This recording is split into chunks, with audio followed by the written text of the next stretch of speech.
So I'm Jennifer. I'm from Olly. I know a lot of you, so hello, and hello to those that I haven't met yet. You can tell I'm not a brand person because I didn't even include a picture of our bottle here. But yes, so I specifically work in direct-to-consumer at Olly. We were originally a startup vitamin and supplement brand founded in 2013, and we were acquired by Unilever in 2019. So we are in a division with some other acquired brands. Liquid IV is one of them, and Brooke is here, so that's pretty exciting. But one of the things that I do specifically is I own e-commerce kind of from beginning to end. Get this clicker to work. There we go. 2023 for us really was like the year of personalization. That was our goal. That was something that we were really, really focused on. And it quickly became very clear to me that personalization means different things to different people in the organization. To brand, it means product. It means like, we want to 3D print vitamins that are for individual people with different layers, and so they can buy one vitamin and that's it. I thankfully do not work in that department because that sounds really hard. In marketing, it's like personalized ads, personalized content, personalized images and creative and all of that. To UX, which is kind of where I live, it's more about kind of that personalized website experience and that personalized guide to conversion.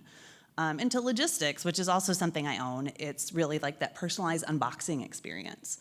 So when we talk about personalization at Olly, it's really complicated. And what we found on my team is that you really kind of have to establish some ground rules around what you're talking about. To our CEO, personalization means a quiz. Like, that is what it meant to her. So, it's really like a quiz is very important. That is something we're gonna talk about today. But that is like a lever. It's a tool in the toolbox, with some others that all do different things and have different functions. But it's, a great opportunity to kind of talk about what does personalization mean at your brand and how does everybody understand it differently. So again, I work in e-commerce, and I'm kind of at the core a software developer, so this is how I make PowerPoints, and maybe they're not super pretty, but yes. So this is like the things people do on a website, right, on an e-commerce website. So they come to the site, they shop on the site, they put things in their cart, they check out, they finalize their transaction, they check out, then they get their order. That's kind of all the things that happen. You acquire customers in different ways. They're new customers. You fire off retention activities. You've got returning customers. But ultimately, once they land on your site, they're doing these things. So really, when we started road mapping, like what do we want to accomplish with personalization, this is where we started, like understanding what do people do? Here's what they do. And then we looked for those gaps, like where can we slot in personalization in small incremental pieces? And where can we partner up? Because we don't want to do all of this ourselves. And compliance is a huge piece of website development, especially ADA compliance. And the last thing you want to do is get sued because you built something yourself. So we work with a lot of partners that are ADA compliant and can do a lot of this work for us, and also can deliver their own ROI on their own. And it also breaks it down into individual pieces that make this a lot easier of a project. We don't spend a year working on it and then unveil it in December. So you can kind of see where we've inserted different things. In that first stage, we've got a lot of personalized messaging going out. We use Attentive for both email and SMS. So we do a lot of personalized, very like one-to-one messaging. We are a vitamin brand. So we have a little bit of a stickiness that a lot of other CPG brands don't have. You don't generally jump around brands. When you start taking vitamins, you usually take the same vitamins, you're supposed to. So we don't end up with, that challenge quite as much. So we've got replenishment notifications that go out, like we know how many servings are in our women's multivitamin, so we know when it's time for you to reorder. So that message will come to you in the right time, in the right cadence for your order. We work with FriendBuy for loyalty, and they can send out personalized messages that say like, hey, you should come shop. You have 300 loyalty points. That means this many dollars. So we're able to kind of do that dynamic messaging that's very personalized and can drive customers to the site. In the next piece, where customers are just hanging out on your site, shopping, this is really important because this is the piece where you can gather the most zero-party data. And that's one of the things that we're talking about here. D2C is really expensive, right? It's an investment, and you get revenue from it, but it's very expensive.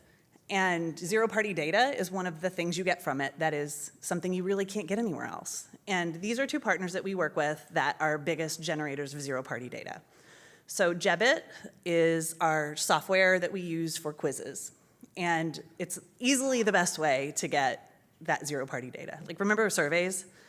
Like, nobody likes to take a survey. Everybody likes to take a quiz.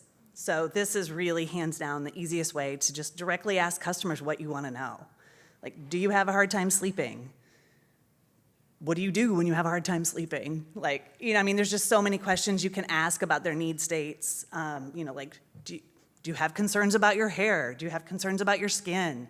You can really understand, like, where the customer is and what they want.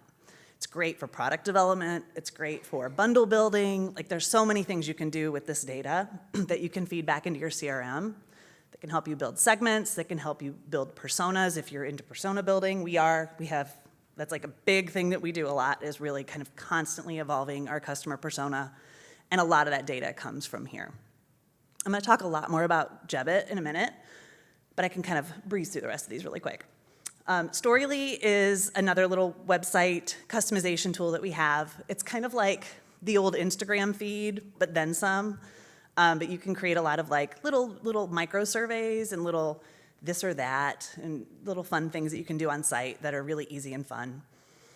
But then moving down, even further down the funnel, we have a lot of other partners like Rebuy, who has a lot of little widgets, magical widgets that just honestly just make so much money. And they create a lot of different product AI generated recommendations and different things like that that are very specific to the customer, that are very personalized, and generally just make enough money to pay for all this other stuff. And at the end of the day, the unboxing experience is something that I think a lot of times we forget about, and it's hard to invest in. But we work with Undigital, and one of the things they do is they like literally have printers in your warehouse. They can print custom postcards and booklets, and it's great for, I think, you know, with us being in the vitamin segment, there's a lot of aftercare with our products. Like, remember, you have to take these every day if you want to see the benefits, that kind of thing. So that's a great time to get that messaging through, but also to kind of cross-sell other products and do other things, showcase other things that you sell or other, you know, whatever, I don't know. But you can also do promo codes and other things. And again, we have a lot of sister companies, so it's also a great time to kind of do that sort of cross-promotion and that sort of thing too. So these are our partners. If you have any questions about any of them, I'm happy to answer, but I really want to talk today, because we are talking about zero-party data, I really am going to dig into Jebbit. And this is just a little bit more information about kind of what those things specifically are at those different stages. I'm not going to read through this whole thing, but basically like what we break down those actual tactics in each stage of the customer experience on website. So let's talk about Jebbit. What is Jebbit? Jebbit is fully ADA compliant software that creates quizzes and fun experiences on your site. You can deploy them in different places, and it's the best way to capture zero-party data. And you can feed it back into your CRM.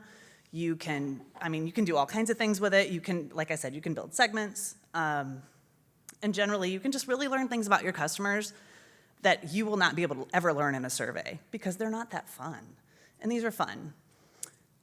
We've been working with Jebbit since January, and not only can we run these quiz experiences on our owned channel, we also can run them on like our partners like Walmart.com. So if you've got omni-channel partners, this is a great way to kind of make sure they feel involved as well. And a lot of you, I think, you know, if you do have a D2C channel, that is a challenge of like making sure that your other retailers don't feel like you're forsaking them, or you're ignoring them, or you're giving all your resources to one or the other. So this is a great way to kind of share the love a little bit. This is what some of the creative looked like. You can see like these are social, what it looked like on our website. We've run 2 quizzes so far this year. One was like a Happy New Year, kind of build your regimen type of quiz, like find your Olly besties is what we called it. And then currently we have one that's for sleep specifically, and Olly's kind of known for their sleep products. And then you can see like our Walmart experience on the Walmart.com Olly brand page. And what we saw with our quiz number 1, we had a lot of engaged users. About 50% of quizzes were completed. And the great thing is, too, you can do a lot of lead gen here, too. So lead gen, I think, is going to get more and more challenging with the way the privacy laws are evolving. This year we had a new Virginia privacy law that was very similar to the CCPA law. And I think we're going to see more and more states kind of moving this direction where they're really protecting their consumer privacy. So this is a great way to kind of grow your lead gen if that's something that you do feel like is kind of flattening out for you a little bit. But our big learnings really, this was a super broad quiz. This was like our first quiz, so it was kind of like, here are all of our daily use products. What do you like? So we learned a lot of things, and we decided at the end of this that we really wanted to focus our next quiz on being more specific within a product segment. So we really wanted to learn, what do we want to learn about our sleep buyers? We wanted to get more strategic about what we wanted to learn, and we worked really closely with our insights team to make sure that we were gathering information that they could use and that we could use other places in the business. So that was really our big learning from that. And then quiz number 2, we had fewer people take the quiz, which makes sense since it was like a very specific need state type of quiz. But what we did see is more engagement around the people who were taking the quiz, which also makes sense. So if you are somebody that really struggles with sleep, you see this quiz, you're like, I'm going to take that. And then generally speaking, if you already know you have a problem with sleep, you're probably going to finish the quiz. So we learned a lot here too. In both cases, most of the people who took the quiz were returning customers, which we were sort of surprised at that. We really thought this would be more of an acquisition tool, and it would be something that customers who were trying to learn about Olly and understand what Olly products do would be kind of the primary users. But it was really something that overwhelmingly it was returning customers, which we thought was really interesting, and it kind of let us know there's an education factor there, maybe that we weren't delivering. So I think that it was definitely something for us that showed us we needed to do a better job with the educational content. Next quiz, we're going to do something fun. That's what we've decided. So we kind of felt after this one that we've gotten really in our heads about everything has to be about product recommendations, and we're overthinking a little bit, and we just want to do something fun, something not what Disney princess you are, but kind of something just sort of silly and enjoyable and light that ends with a promo code or something like that, and really focus more on that lead gen. So at the end of the day, this is a great way to engage customers when you might be struggling in other ways, just to have content out there. You can do this even if you don't have a D2C site. So again, Jebbit's a great way to just kind of get information about your customers. Obviously, if you have a D2C site, it's even better because you can kind of take that data back and put it in your CRM and understand your customer segments and your customer personas better. I do have QR codes. If you do want to take either of the quiz, you are welcome to. The sleep quiz is live on olly.com right now, so you can go there and take it if you'd like. Yeah, and they're a great partner. They do a lot of the work. We like that. We're a small team. Bill is here if you want to talk to anybody from Jebbit. He's here, over there. But yeah, they're a great partner. We like working with them. We enjoy it. Okay. Jennifer Peters, thank you. And let's see if we have any questions for Jennifer. I actually do, in the sense of, because you're talking about, the quizzes, and you even noticed, we've heard a lot about new customers and acquisitions, and you were mostly getting people who are current. Does that make you think in terms of maybe these can also be more LTV to really be able to build and learn more about your current customers and to try to keep them going with you, and then maybe offer other products that might be aligned with them? Yeah, absolutely, actually. That's something that our insights team is working on now, is taking that data, especially from sleep, because it is a very specific segment. It's a little more manageable, and it's a segment that we know a lot about. So we're trying to take that data and take those customers and understand kind of how that maps out. We know our LTV, we know a lot about how our sleep customers behave. I mean, that would be first-party data. So we're trying to take that zero-party data and match it up to that first-party data and see what we can understand that will increase that LTV and how we can keep them in the retention pipeline longer. So that's something we're definitely working on. Well, just in terms of, and even Vivian mentioned that it's not just about maybe, the Burt's Bees, but then how can you then get them to use other products outside of, say, sleep? And is there a way, are you leveraging this information in any way that then you can sort of expand what they're purchasing from Olly? Yeah, actually, I would say the other tools we use are probably easier for that, just because they're bundle builders, and so you can see what customers buy together, and you can see like one of the things that people we see a lot. We see people buy multivitamins and mood products. That goes together often. So a lot of times, a customer will come in as a new customer, buy a multivitamin, and then the next purchase will be mood. Then they will start buying them together. So this is something we know, but we can see that data through some of our other tools. Rebuy is actually the tool that does that for us. So some of the other tools are a little bit more robust around that purchase data and that kind of first-party data than the quizzes, which is more focused on zero-party data. Just one more finally, as you were saying that, do you share it all socially? Is it just for your website, or is there anything that you can use with other different channels? No, we can use it in paid media. We can use it on social. I mean, we can use it on our, like I said, our omni-channel partners. Well, are you doing that? Are you finding success? Yes. Yeah, we are. Great. Really? Okay. Well, Jennifer, thank you so much. That was great.